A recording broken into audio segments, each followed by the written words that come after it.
ദൈവ തിരുനാമത്തിന് മഹത്വമുണ്ടാവട്ടെ. Bible reading പ്രോഗ്രാമിൽ സംബന്ധിക്കുന്ന എല്ലാവർക്കും കർത്തൃനാമത്തിൽ സ്നേഹവന്ദനം.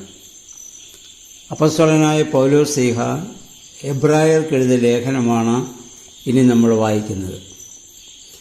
ഇതുവരെയുള്ള ലേഖനങ്ങളൊക്കെ വിജാതീയരിൽ നിന്ന് ക്രിസ്തു മാർഗത്തിലേക്ക് വന്നവർക്ക് വിശുദ്ധ പൗലോസ് ശ്ലീഹ എഴുതിയതായിരുന്നുവെങ്കിൽ ഈ ലേഖനം യഹൂദന്മാരെ ഉദ്ദേശിച്ച് എഴുതപ്പെട്ടതാണ്.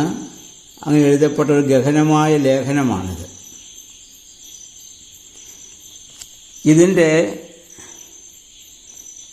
ഈ ലേഖനം എഴുതിയത് പൗലോസ് ശ്ലീഹ ആണെന്നും പൗലോസ് ശ്ലീഹ അല്ലെന്നും ഒരു തർക്കം വേദപണ്ഡിതന്മാരുടെ ഇടയിലുണ്ട്. കാരണം പൗലോസിൻ്റേതല്ല എന്ന് പറയാൻ കാരണം മറ്റ് ലേഖനങ്ങളിലേതുപോലെ ഇതിൻ്റെ ആരംഭത്തിൽ പൗലോസ് തൻ്റെ സ്ഥാനവും പേരും ഇതിൽ ഉപയോഗിച്ചിട്ടില്ല. കൂടാതെ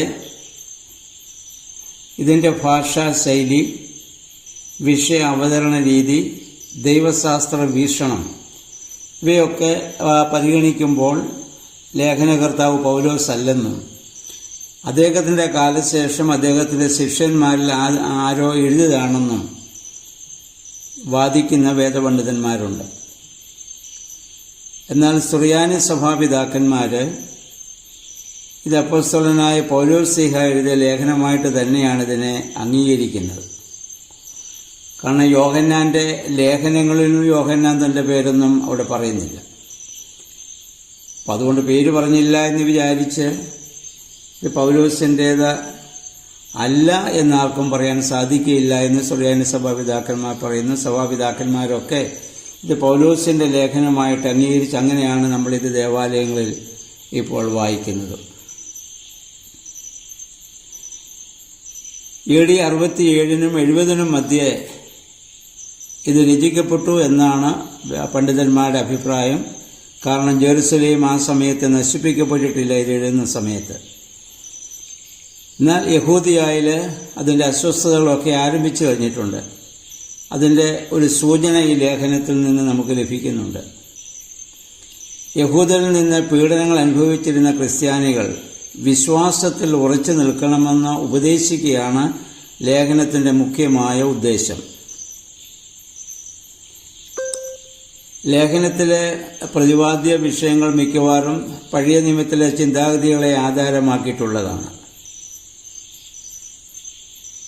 അപ്പം പഴയ നിയമത്തെക്കുറിച്ച് പൊതുവിലും അതിലെ ബലികളെക്കുറിച്ച് പ്രത്യേകിച്ചും വായനക്കാർക്ക് അറിവുണ്ട് എന്നുള്ള ഒരു ധാരണയോടുകൂടിയാണ് ഈ ലേഖനം എഴുതിയിരിക്കുന്നത്. അത് വായിക്കുമ്പോൾ നമുക്കത് മനസ്സിലാവും. യേശുക്രിസ്തുവിൻ്റെ മനുഷ്യാവതാരത്തിൻ്റെയും മഹത്വീകരണത്തിൻ്റെയും ഒക്കെ രഹസ്യങ്ങളെ പരാമർശിച്ചുകൊണ്ടാണ് ലേഖനം ആരംഭിക്കുന്നത്. ആ ലേഖനം ആരംഭിക്കുമ്പോൾ പൂർവ്വകാലങ്ങളിൽ പ്രവാചകന്മാർ വഴി വിവിധ ഘട്ടങ്ങളിലും വിവിധ രീതികളിലും ദൈവം മനുഷ്യരുടെ പിതാക്കന്മാരോട് സംസാരിച്ചിട്ടുണ്ട്. എന്നാൽ ഈ അവസാന നാളുകളിൽ തൻ്റെ പുത്രൻ വഴി അവിടുന്ന് നമ്മോട് സംസാരിച്ചിരിക്കുന്നു. ഇതിനു മുൻപ് പ്രവാചകന്മാരിലൂടെ പിതാക്കന്മാരിലൂടെ ദൈവത്തെക്കുറിച്ചുള്ള അറിവ് ഭാഗികമായിരുന്നെങ്കിൽ ആ പിതാവായ ദൈവത്തെക്കുറിച്ചുള്ള വ്യക്തമായ അറിവ് ലോകത്തിന് പ്രദാനം ചെയ്തവൻ നമ്മുടെ കർത്താവായ യേശുക്രിസ്തുവാണ്. യേശുക്രിസ്തുവിലൂടെയാണ് ദൈവവും ദൈവികമായ സ്നേഹവും ദൈവികമായ പദ്ധതിയും ലോകത്തിന് പൂർണ്ണമായി വെളിപ്പെട്ടത് എന്ന് പറഞ്ഞുകൊണ്ടാണ് ഈ ലേഖനം ആരംഭിക്കുന്നത്. അപ്പം ആ പുത്രനെ സകലത്തിൻ്റെയും അവകാശിയായി നിയമിക്കുകയും ആ പുത്രൻ മുഖാന്തരം ഈ പ്രപഞ്ചം സൃഷ്ടിക്കപ്പെടുകയും ചെയ്തു. അതാണ് ആദ്യം വചനമുണ്ടായിരുന്നു, വചനമുണ്ടാവട്ടെ എന്ന് പിതാവായ ദൈവം പറഞ്ഞ ആ ശബ്ദം പുത്രനായിരുന്നെന്നും അവൻ മുഖാന്തരമായത് ആണ് സകലതും ഉളവായതെന്നും അവനെ കൂടാതെ ഒന്നും ഉളവായിട്ടില്ല എന്ന് യോഹന്നാന്റെ സുവിശേഷം 1-ാം അധ്യായത്തിലുമൊക്കെ നമ്മൾ നേരത്തെ വായിച്ചതാണ്. അപ്പം സകല സൃഷ്ടിയുടെയും കാരണക്കാരൻ മുഖാന്തരമായി സംഭവിച്ചത് ക്രിസ്തുവാകുന്ന വചനമാണ്, അല്ലെങ്കിൽ പുത്രൻ തമ്പുരാനാണെന്ന് ഒരിക്കൽ കൂടി ഇവിടെ വ്യക്തമായി ഇവിടെ പറയുന്നു. അവൻ ആരാണ്? 3-ാം വാക്യം, അവൻ അവിടുത്തെ മഹത്വത്തിൻ്റെ തേജസ്സും സത്യയുടെ മുദ്രയുമാണ്. തൻ്റെ ശക്തിയുടെ വചനത്താൽ അവൻ എല്ലാറ്റിനെയും താങ്ങി നിർത്തുന്നു. പാവങ്ങളിൽ നിന്ന് നമ്മെ ശുദ്ധീകരിച്ചതിന് ശേഷം അത്യുന്നതങ്ങളിലുള്ള മഹത്വത്തിൻ്റെ വലതുഭാഗത്ത് അവൻ ഉപവിഷ്ടനായി. യേശുക്രിസ്തു ലോകത്ത് വന്ന് രക്ഷാകരമായ പ്രവർത്തനങ്ങളൊക്കെ ചെയ്തതിന് ശേഷം ഇപ്പോൾ പിതാവായ ദൈവത്തിൻ്റെ ആ വലതുഭാഗത്തിരിക്കുന്നു. യേശുക്രിസ്തു വന്നതും പ്രവർത്തിച്ചതും അവനെക്കുറിച്ചുള്ള പ്രവചനങ്ങളൊക്കെ യഹൂദന്മാർക്കറിയാം. അറിയാവുന്നതുകൊണ്ട് ആ ഒരു ധാരണ വെച്ചുകൊണ്ട് അവിടെയുള്ള ക്രിസ്ത്യാനികളെ, യഹൂദന്മാരായ ക്രിസ്ത്യാനികളെ ലക്ഷ്യമാക്കി എഴുതുന്നത് കൊണ്ടാണ് ഈ കാര്യങ്ങൾ ഇങ്ങനെ വ്യക്തമായി ഇവിടെ പറയുന്നത്. അവർക്കത് വളരെ വേഗം മനസ്സിലാക്കാവുന്നതാണ്.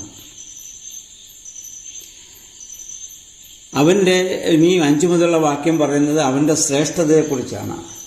യേശുക്രിസ്തുവിൻ്റെ ശ്രേഷ്ഠത ദൈവദൂതന്മാരെക്കാളൊക്കെ വലിയവനും ശ്രേഷ്ഠനുമാണവൻ.